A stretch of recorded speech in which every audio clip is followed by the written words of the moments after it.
Abay, nag-apila po si Alex Gonzaga, mga kalingap. Nag-apila po si Alex Gonzaga, bakit na po pang 26 siya? Ay, ganun talaga. Yun po, pwede po yun na kayo lagi ang front page. Kayo lagi ang, di ba alam mo na, iba naman. Di ba pwede yun na lahat ng artista sila na lang ang sikat. Ngayon po yung nauso ngayon ang social media po mga kaibigan. Abay, hindi lang po artista ang trending at ang maganda. Maraming maganda rin po mga kalingap sa hindi mga artista tulad natin. Ha? Ayan po, liwanag po mga kalingap. Nag-apila nga po si, mamaya iko-content ko yan. Iko-content ko yan. Oh. Umapila po si Alex Gonzaga. Bakit ito pang 26 siya? Ay hindi man po pwede po lagi na lang silang sikat. Ang maganda. Di po baga? May mga lumalabas po na mas bata, na mas maganda sa kanila. Congratulate yung pamilya po ni Carla na pangpito po siya. Kaya salamat po ha! At nung po sa nagbigay po ng 10,000, Jungkar po. Team USA ba yun? Nagbigay po para po sa pagkain po namin. Pero sabi ko nga kay Yang Mi, halip na ikain po namin, ibili ko ng Jollibee. Ha? Jollibee.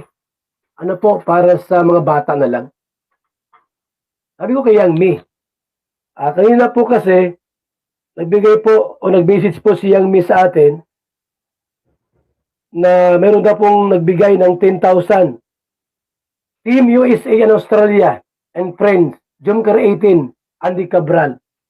Sabi ko sa kanya, Yang Mi, pakisabi doon sa nagbigay na halip na kami ikain namin sa kung saan-saan diyang restaurant, ay ano na lang, ibili ko na lang ng Jollibee. Sa Jollibee na lang para sa mga bata.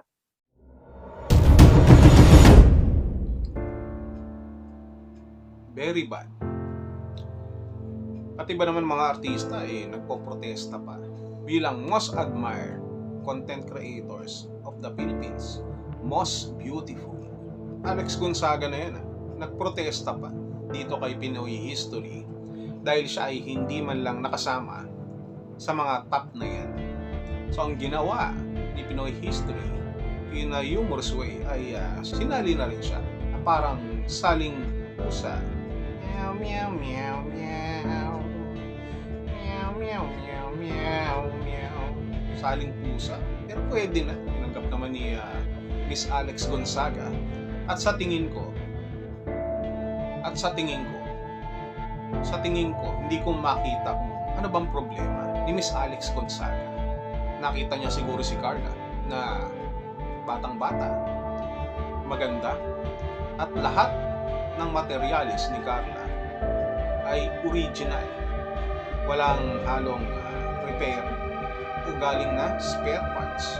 Kaya naman naalarma itong si Miss Alex Gonzaga.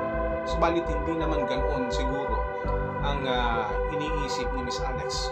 Sapagkat alam naman natin na si Alex Gonzaga ay isang komedyante din naman at baka nagpapatawa lamang siya. Sa mga ganitong klaseng pagkakataon, nakikita natin kung gaano unti-unting umaangat ang kalingap sa larangan ng social media. Marami nang nakapasok. Maraming nabigyan ng parangal. Kita nyo naman, suki ng KMJS ang kalingap. Kay Kalingap Rab, kay Kuya Bal, sa mga reels, hindi ba?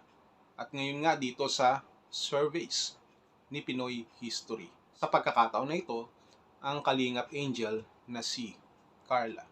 And who knows, baka sa mga susunod pa na panahon ibang Kalingap Angels naman ang makita natin dyan. Kung sila ay magiging vlogger lahat. At kita nyo naman, dahil sa mga ganitong klaseng good news na dapat nating i-celebrate. Sabi nga ni Kuya Bal nung nakaraan baka naman pwedeng magpakain dyan yung mga John Carl, yung mga supporters ni Carla, to celebrate.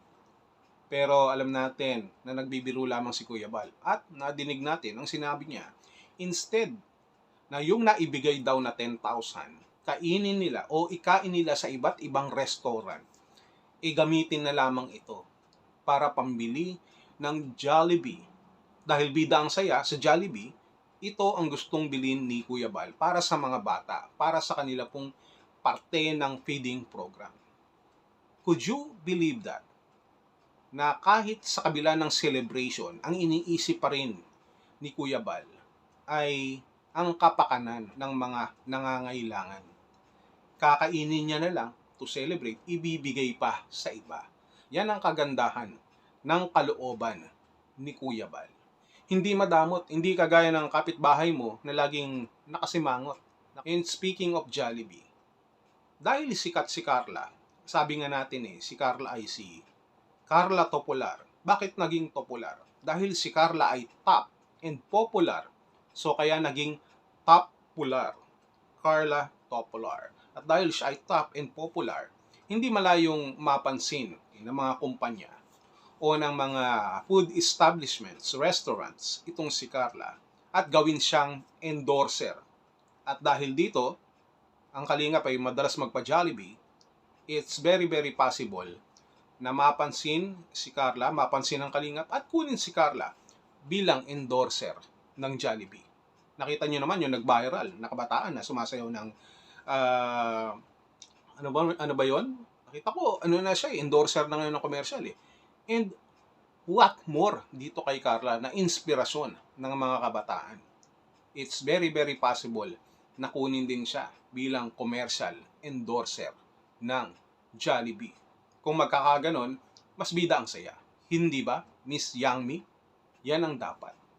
Congratulations muli kay Kalinga Prab. Congratulations din siyempre sa akin, top 23. Kawawa naman sila Papa Dan. Si Kuya Balo, top 100. Birador, 140. Birador. Very sorry. I'm very, very sorry. So, yun lang. Congratulations po sa ating lahat. At para dito kay Miss Alex Gonzaga, okay lang yan. Alam ko naman na nagpapatawa ka lamang. At okay ka na bilang saling pusa na pang 26 most admired, most beautiful content creators of the Philippines. Meow, meow, meow, meow.